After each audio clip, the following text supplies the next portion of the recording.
This is Doug Davis with another episode of Ask Doug. And I'm Doug Davis, broker in charge of Karambie Realty. And today we're going to talk about three different questions. They're not long enough to do a single session, so I've had three different topics that I'm going to put together. So one, I get asked quite a bit about security deposits for property management and how much can we charge, and I had someone yesterday ask about the tenant wanted to pay for the full year of rental, and you can't do that. I mean, it makes a lot of sense for a landlord to collect 100% of the rent for the duration of the rental agreement, but that's not allowed. You can only charge 1 month of security deposit.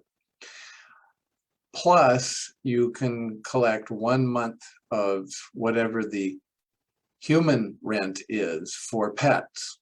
So if you have a pet dog, you can, and the rent is $2,000, you collect $2,000 from the humans and $2,000 from the dog, so $4,000. You may not use the security deposit for the last month's rent. That's not legal either. So that's it. And the dog has to be a pet, not a assistance animal like a seeing-eye dog, and it can't be an emotional support animal either, because those aren't pets.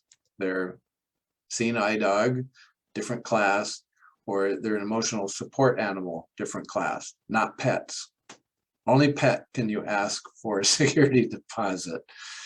Okay, so that's that. 1 month, that's it. 1 month for pet, 1 month for human.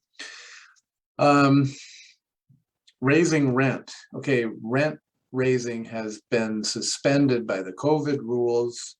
It's still ongoing, and now we've got another Delta variant bump that's pushing all the time. We were almost ready to get rid of all of these rules for landlords, and the Delta thing has slowed that down. So raising rent, but what is raising rent? I'm getting different questions now as people try to wiggle with different scenarios. So I think the law was, if you're renting, and I'll just use the same number, $2,000 a month, and you're going through COVID, you may not raise the rent to say $2,100. It has to stay at $2,000, whatever your existing rent is with your existing tenant.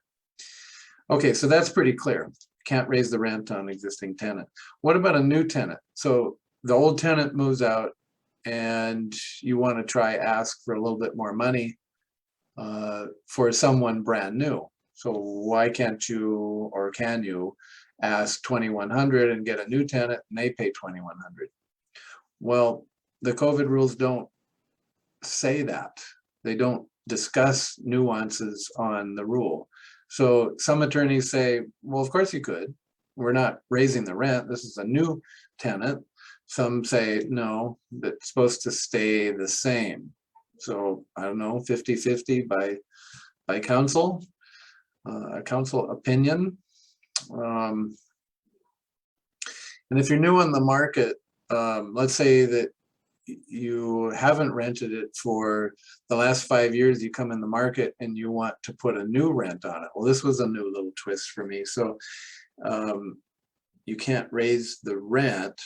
Well, market rent might be a little bit more expensive now. There's certainly a lack of inventory now for rentals. So, but then the question would be, how do you establish the base rent? What could you have? So I don't think you can. I think you can start fresh and have a new established rent and try it out and see if you can get that. I don't think you can establish a base rent, and I don't think the COVID rules were thinking about that sort of scenario. But someone asked me that. It's interesting nuance on raising rent. Okay, so that's two, and then the third one. Sorry it's so late on answering this one, but I just discovered it in my Instagram account. And someone asked me, when should you use an encroachment agreement? So previously I've talked a couple of times about surveys and encroachments and license agreements and that sort of thing. And so when should you use an encroachment agreement? So your wall, your fence, your improvement is over the property line, or vice versa. Their wall is on your property. What should you do about it? Well, in most cases, I would say you shouldn't do anything about it. You just leave it. And if it needs to be changed, moved, if you need to move a fence over, then you can do that at any time when it's appropriate. But if you do an encroachment agreement, you can't, it's set in stone, so to speak. It's almost set in stone for perpetuity, that you can have it forever. So if you have a rock wall that's 5 feet over into the neighbor's property and you get an encroachment agreement, they can't enforce you to move that wall back onto your property. So that kind of thing, you might want to question whether you do an encroachment agreement or not, because well, if you were a neighbor, maybe they can have it now, but maybe later you'd like to ask them to move it. So instead of doing an encroachment agreement, in that case, you could do a license agreement to put on notice that this is trespassing and it's okay for now, but at some point I as the neighbor may ask you to move it over. If you're on a sloped property and there's a wall that's on your property, I would say you shouldn't touch it. You leave it alone. Don't ever move walls that are holding up soil on slope property. Walls are very expensive, tens of thousands, even hundreds of thousands of dollars to put up walls that hold soil. So they're a good thing. I wouldn't mess with it. Let the person, if it's sloped, you probably can't use much of it anyway. So that's what I think about it. And there's so many variations to this, and you actually have to go and look at it and see what you're talking about it. And it's not just, if I have an encroachment, I must do an encroachment agreement. No, you need to evaluate it for whether it should be done or not.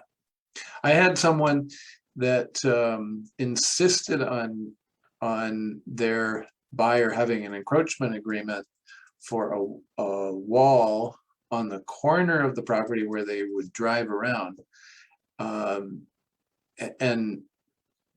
have an encroachment agreement. And that was fine by us, because that allowed the car to be able to turn around the corner in perpetuity, because it was a fence and that could be maintained virtually forever. So they can't ever get that property back now. It's not rote. You need to look at every circumstance making decisions like this. So, okay, that's it. 3 different types of questions. Hope that was interesting, and keep them coming. Love to hear from you. Doug Davis from Crombie Realty, and have a great week.